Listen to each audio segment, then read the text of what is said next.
Good evening, Mark Twain community. This is Brian Lane, your superintendent. Excited that you're able to join me tonight so that we can give you an update on the exciting work happening around Proposition E.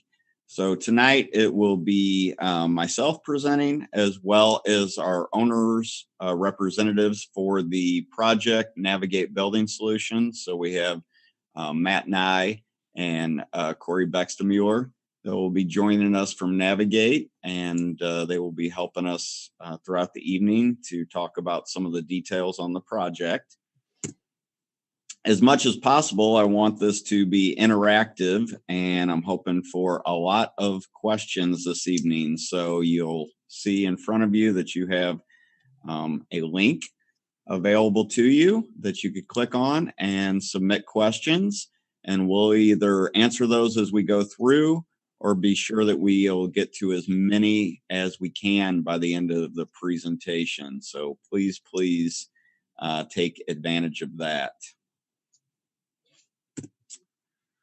So I did want to start off by talking to you a little bit about the history of Proposition E and taking us back to this has been an ongoing work in terms of facilities work beginning back in 2013, and then it really ramped up back in 2016.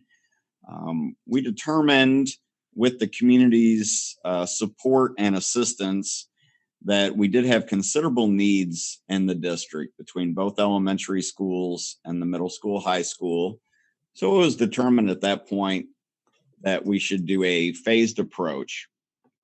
So thanks to a very supportive community, we passed Proposition B, a no tax increase bond that has supported the new construction and renovation at the middle school and high school. And then we came back in June of 2020 and we passed Proposition E, which is going to allow us to do a complete rebuild of McGrath and new construction and a significant renovation at Mark Twain. Since July of 2020, we have established a facilities design committee, and that committee has been made up of various stakeholders throughout the community, People applied to be on that committee, and that went to our Board of Education. And the board was really committed to making that a diverse group of people that would equally represent Mark Twain and the McGrath communities, as well as some staff members and non-parents as well on that group and community members. So on February 16th, the district's architects, HTK, they presented preliminary building designs based on the committee work. Here's just kind of reiterating what I was saying about how the board selected the design committee members, and kudos to that group. We have had many meetings, and they've been a very dedicated group as we've worked through this process. So through that process, they've not only, we're at the point now, especially with McGrath, to get into kind of the details and kind of some of the fun components of what the outside of the building will look like. And we're even getting into, brick colors and some of those types of detailed work. But before we did that, we really wanted to talk to the community and work with the design committee to decide what is the vision of these projects. And the 7 priorities that really came forth strongly were that we wanted schools that would blend into the neighborhoods, that really match the homes around them and the Brentwood aesthetic.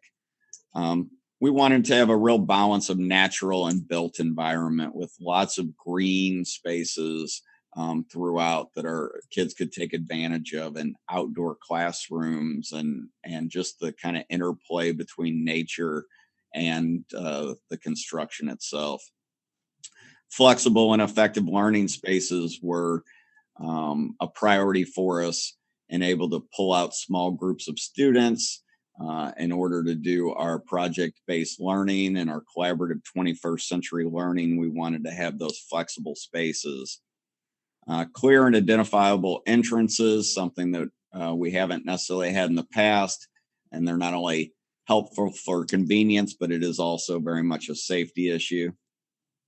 We wanted an intentional design that really built community. So both the school community and having spaces where the students could gather and collaborate and learn together, but also opportunities that these buildings would support the overall community and offer spaces for our community to be able to come in tonight, whether it was to use our gyms, our cafeterias, or meeting spaces.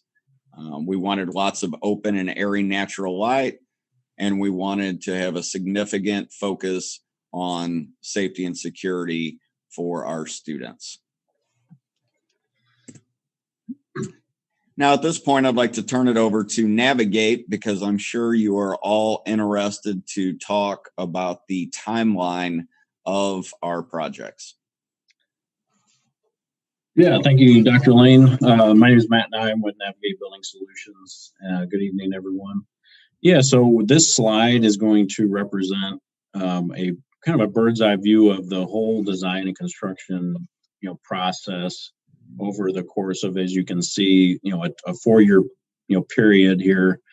The upper graphic gives you kind of a bar graphic of the schedule for what is in design and what is in, what we're seeing construction. So we'll break this out into each elementary school. So McGrath will be that first 3 lines. You'll see McGrath, and then there's a phase 1 site package, phase 2 site package. Then we get into Mark Twain. So taking us through this graphic, you can see we started the design phase for McGrath early this year, and that is going to bring us out to what we're calling an early site work package that is going to go out to bid in April. That will allow us to get an early start on construction, get the site cleared, start on grading, so that once the 100% construction drawings are ready this coming summer, those can go out to bid for the construction of the building. So you can see that upper graphic. McGrath takes us from May, June of this summer all the way out 16 months through December 2022. So that's the time frame for McGrath. The phase 2 site package, you'll see that's out towards the tail end 2024, and that'll represent once McGrath is demoed, there'll be a site improvement package, once it's demoed. As a part of this, with the McGrath construction being completed in December 22, that will pull us into the phased approach with the Mark Twain building and pulling the students over. So the students actually, in this timeline overview kind of takes us through, phase 1 McGrath, 6 months of design. We get the site work package out in April. Construction actually, starts this summer of the building, and then the construction will be completed in 23. Once the completion in 23, the idea is for the McGrath students to move over to the new building, Mark Twain students then to enter into the old McGrath building starting the fall of 2023. So that'll be both McGrath students and Mark Twain students for the fall 23 through the spring of 24. And what that'll allow us to do is fully occupy the Mark Twain Elementary School for the renovation work. You can see in that second section there for Mark Twain Elementary, the design phase actually is going to start this fall, even though we've kind of started some conceptual design, and then it'll go into the early part of next year with construction actually not starting on that project till that following summer. So while the students are moved out of there, we can have full reign of the building. This will give us a very easy approach to get those renovations done, not impact students, and then construction will be complete July. That July of 2024 is what we're showing. So that's summer, so that then the students can move back in there starting the fall of 2024.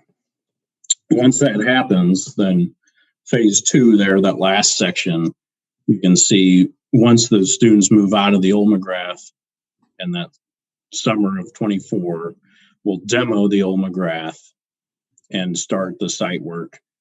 And that'll end up running, 6 months or so to the end of 24, culminating in a brand new site there at the McGrath site. All right. So this next slide, we kind of come across here with the key design components. Dr. Lane did touch on some of these in some of the previous slides, but this is kind of just what triggered some of the design concepts from our Twain. So we start off with safety, knowing that there's going to be a brand new storm shelter. Having secure vestibules is a big item.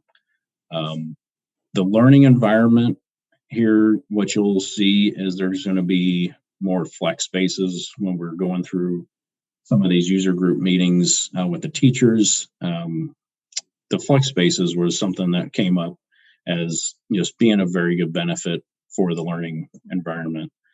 Updated classroom finishes. So classrooms obviously will be, gutted and a lot of new finishes through each of the classrooms. Under construction scope, so we have partial building addition, partial renovation. The idea is there will be an addition to expand the building, but then also renovate what's currently there and kind of keep that historical presence of the original building. The accessibility concerns was another component. So we're adding a new elevator, and then there's also going to be strategically placed ramps, throughout the building for accessibility needs. The last item there, infrastructure upgrades. This is probably, as major of an item for this building. Mechanical systems will be completely upgraded, electrical upgrades, plumbing upgrades, and didn't mention it here, but even the roofing, as the roofing is needing to be replaced, that'll definitely be one of the larger scopes for that building as well. Great, thank you, Matt. So as it's said on the timeline, we will be going through similar to what we've been doing with McGrath the last several months. We will, with the design committee and with our architects, and with staff involvement and ultimately community involvement, go through a multi-month process of designing Mark Twain. And as you'll see later on, there will be town halls and opportunities to have feedback in that process, because we know that's important. So what you're seeing on this page is really what I would call the non-negotiables. We know that these are going to be essential to the extensive renovation and new construction that will happen at Mark Twain. Some of the other details we'll continue to work through. Yeah, and just to expand on that too a little bit, Dr. Lane, some of those concepts, just going through the process for McGrath, it's a living, breathing thing. So like you said, those are the main concepts, but as we go through and understand, some of the needs and desires, those can kind of grow and fluctuate a little bit. So that community involvement and teacher involvement in those meetings is definitely critical. Absolutely. Absolutely. We really want this to be a community building, and we'll go through as many iterations of that design and plan as we need to get this correct.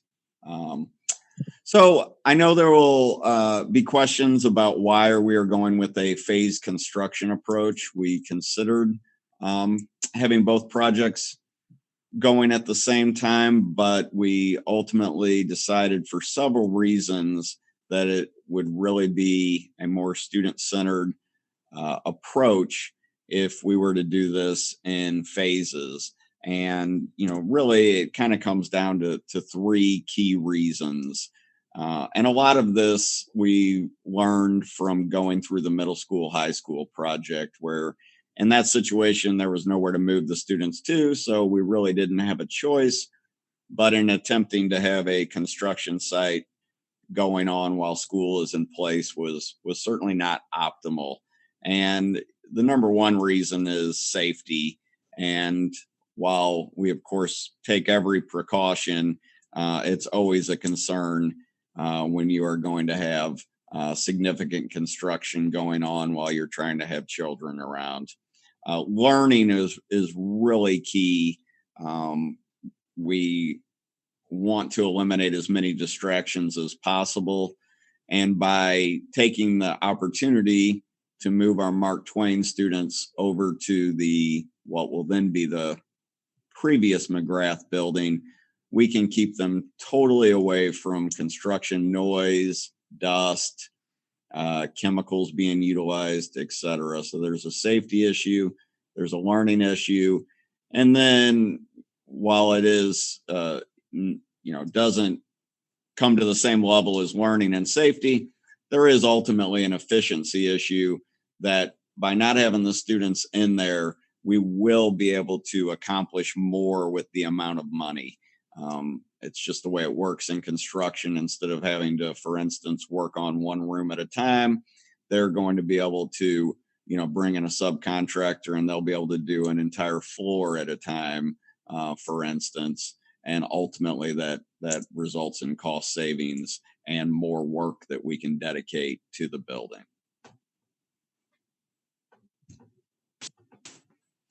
Let's see, I see a question popped up.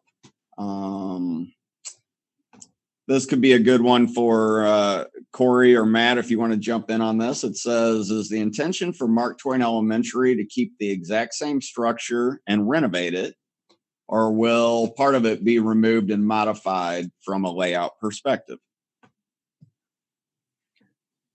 This is Corey Baxter-Mueller. I can mention that because we've looked at both options there. At one time, we were not going to take any of the structure down. And there was another scenario where we could potentially take some of the structure down. It's really going to depend on the programming needs that are figured out during the neighborhood meetings, during the end user meetings, the teacher and principal meetings, and where our budget, how far our budget can take us. There is a portion of that building that I think the district may want to get rid of, but it's all going to depend on what is the most cost-effective solution for the district. One advantage that we have with planning this for the buildings is we did have prior architects in place and they had some preliminary designs, and then the district made a change to HTK. So we not only have the benefit of the prior designs, which I will tell you, the prior design from Ittner did have new construction being part of the Mark Twain plan. But we will also now have the advantage of a whole new team of architects to take a look and, give their opinions and work with that design committee and the community. I would not be surprised if a component of it ends up being new construction. But Corey is correct that we really just kind of want to work through and come up with the best design possible.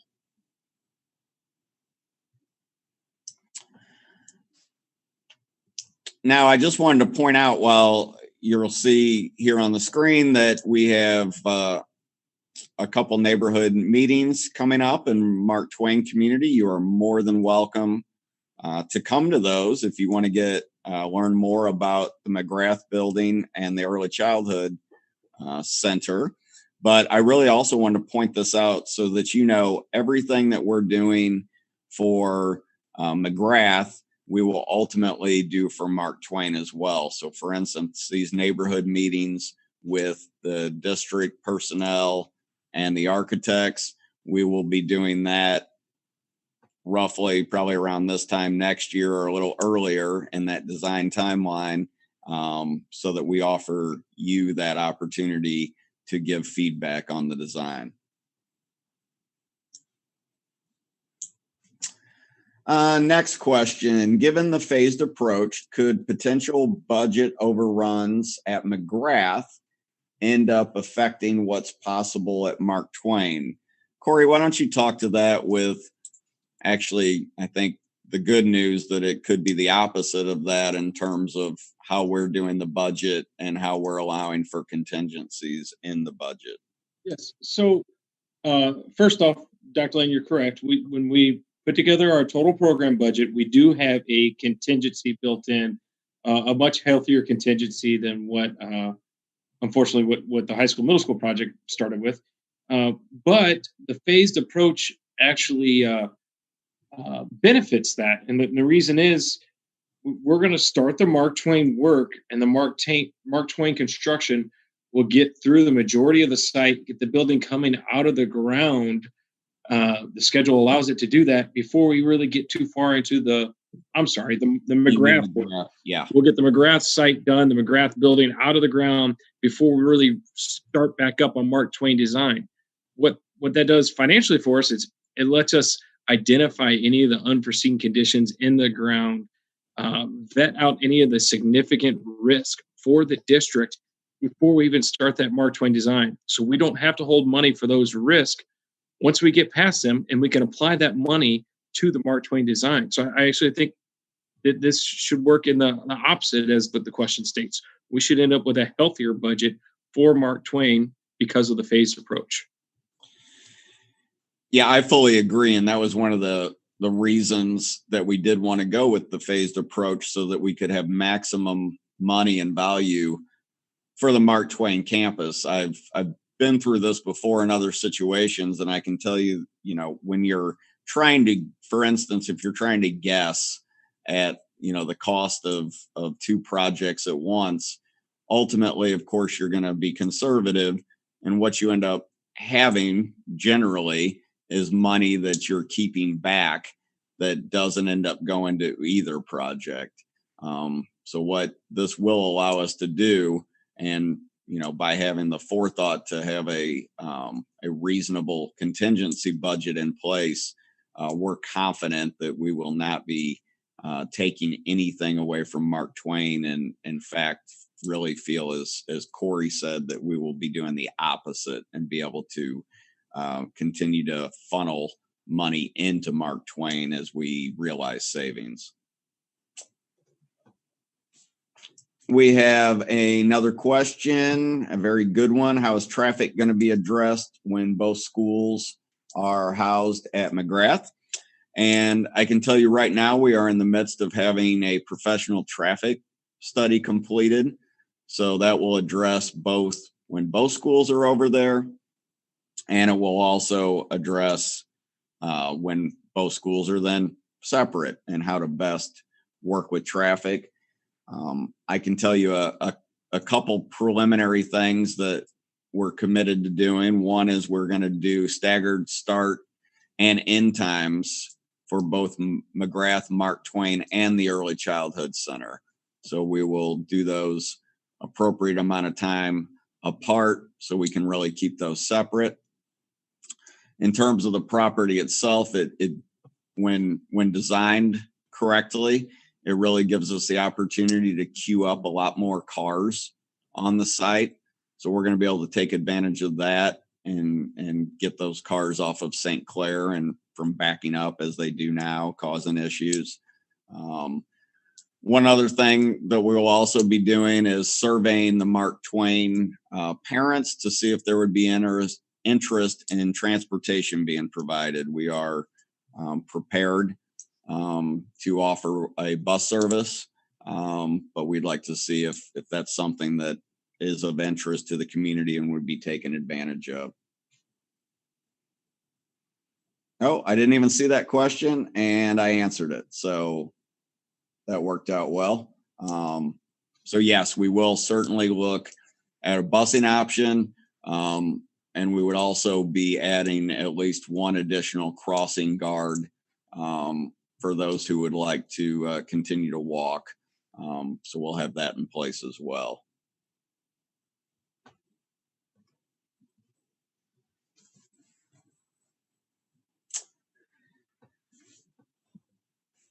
How about any additional questions? I'd like to give you a little bit of time here, and we certainly realize this is early in the process, and I'm excited to when I'll be able to come back and do one of these, side note, hopefully in person post-COVID, and show you lots of great drawings and ideas for Mark Twain. That's when it really gets exciting. But we did want to just kind of have this early meeting and give everyone an idea of the long-term plan and how that's all going to come together.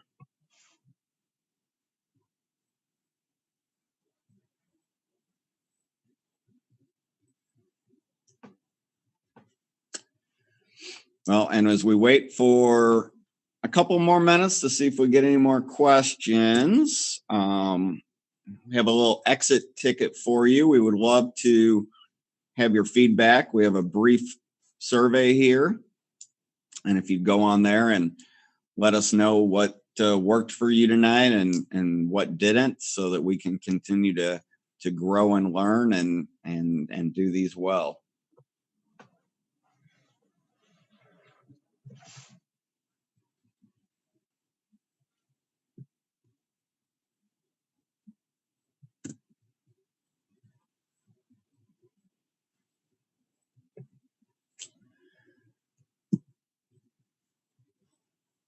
Well, at this point, I'm not seeing any additional questions. I do want to emphasize that our goal throughout this project is to keep you very well informed. So I encourage you to please follow along with us on Parent Square. We will have ongoing information on our website. We're going to look for multiple opportunities throughout the next couple years of the project to have these types of events, interactive town halls, and really keep the community well informed and involved in this project. We think it's going to be really exciting. I thank you for being here tonight. And if you have any follow-up questions, please go to the website and submit those to us. And you can submit them on this document as well. I keep checking back on this document, and I would be glad to answer any follow-up questions as well. So thank you, everyone. Thank you, Navigate, and thank you, Mark Twain community. I appreciate you all, and have a wonderful night. Thank you.